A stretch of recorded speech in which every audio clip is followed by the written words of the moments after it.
La Terre. Petit paradis bleuté au milieu de l'immensité cosmique. Cette oasis est le berceau d'un des plus beaux miracles de l'univers, la vie. Parmi ses innombrables habitants se trouvent des êtres bien intrigants. Nous, les humains. Au cours des temps, notre espèce s'est multipliée et répandue jusqu'aux frontières de la planète, voire même au-delà. L'humanité est ainsi prospère, mais pourtant, les humains se font la guerre, et ce, pour diverses raisons. Très nombreux, ils entrent en compétition au sein de cet espace aux ressources limitées. Car oui, c'est ça le hic. En apparence inarrêtable, nous y sommes pourtant bien limités. Ces ressources, plus t'en as, mieux t'es. Ingénieux, les humains ont ainsi développé des outils pour libérer cet espace bien occupé, des armes pour s'entretuer. Pensez-vous que les humains soient uniques en ce sens ? Qu'ils soient les seuls à se déchirer pour contrôler les ressources, leur environnement ? La réponse est simple. Non. Tous les jours, partout, tout le temps, autour de vous et même en vous, la Terre est en feu. Sous le tonnerre de nombreuses détonations inaudibles, des êtres moins visibles mais tout aussi dévastateurs se livrent des batailles sans merci. Parmi eux, les bactéries bien sûr. Les mondes microscopiques sont alors le siège de luttes acharnées pour des ressources limitées.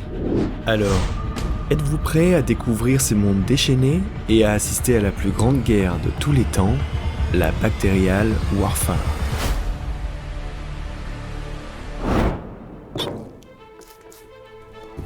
Voilà.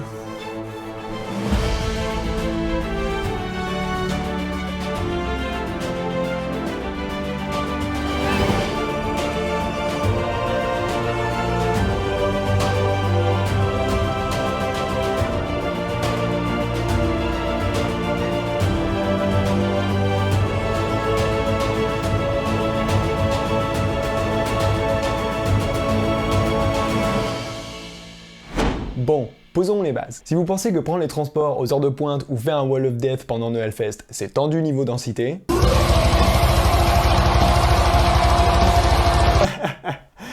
Petit joueur. Les bactéries vivent très communément au milieu d'un océan de bactéries. Depuis les sols jusqu'aux fumeurs noires du fond des océans et même dans la cavité de vos intestins.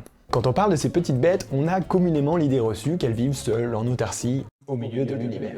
Pourtant, il est aujourd'hui considéré que ces petites boules, bâtonnets ou autres micro-tire-bouchons se pavanent majoritairement en communauté. Le tout intégré dans un micro-environnement qu'on appelle le biofilm. Allez, on regarde ça. En vrai, vous avez pu déjà en observer avec vos propres yeux. Premièrement, vous pouvez le voir si vous n'avez pas lavé votre douche depuis longtemps et qu'une jolie coloration rose-orangée s'est manifestée dans les petits coins humides.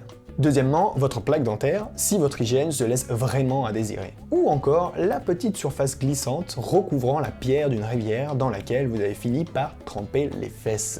Un biofilm est donc un ensemble de bactéries vivant en communauté dans un milieu qui les protège et adhère à l'environnement. Vous pouvez imaginer que si ça n'adhère pas...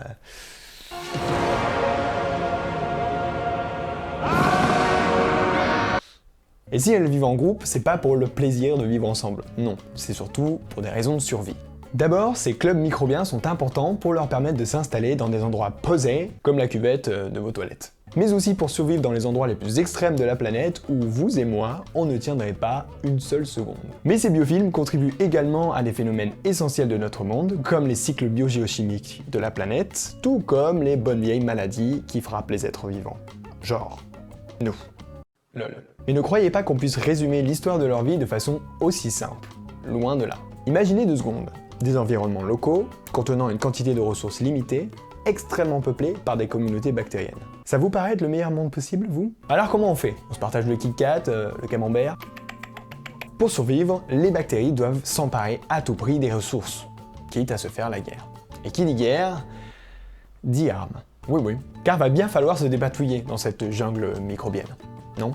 En d'autres termes, elles se foutent sur la gueule pour du matériel et de la bouffe. Oui bon, on juge pas, t'as vu ce que ça donne quand il y a pénurie de Nutella. Laissez-en pour les autres, là. Si étudier les humains qui se marrent la façade pour 13% de noisettes peut paraître inutile, quoique... Étudier les tenants des guerres bactériennes est très connecté à notre relation avec l'environnement. On va y revenir à la fin de la vidéo. Parlons d'abord d'une raison sous-jacente aux guerres et développement d'armes bactériennes.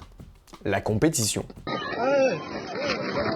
Ah, ça va pas. La compétition est un phénomène constant chez les organismes de la planète. Chez les bactéries, on peut le définir comme la capacité à survivre et se multiplier en présence d'autres compères bactériens. Quand on parle de compétition chez les bactéries, on peut entrevoir deux choses. Tout d'abord, une compétition du style sportive. Une compétition qui s'apparente à je suis capable de récolter, obtenir et utiliser les ressources plus rapidement que toi. Chais. On est sur un challenge sportif où vous pouvez développer deux sous-axes. Premièrement, les muscles permettant la performance et l'utilisation des ressources. Chez les bactéries, on peut assimiler ça au métabolisme. C'est l'efficacité avec laquelle elles processent le machin.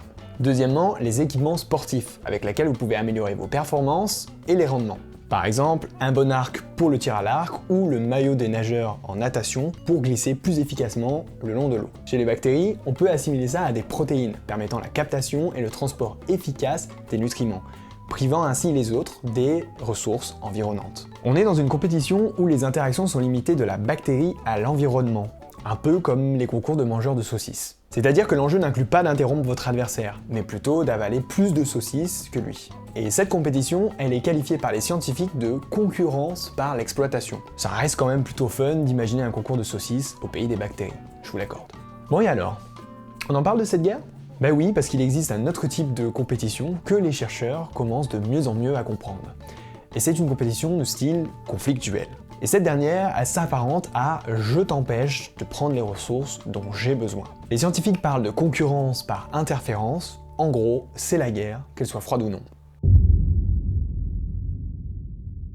Les guerres bactériennes, c'est un peu comme les nôtres. Ça se résume pas à annihiler une population adverse, mais c'est souvent bien plus subtil, comme par exemple blesser pour ralentir, bloquer les troupes adverses, ou, dans le cas extrême, éliminer un opposant. Et les chercheurs ont mis le doigt sur des scénarios qui pourraient même inspirer les prochains Spielberg. Si, histoire qu'il y ait autre chose que des explosions et des jolis effets spéciaux.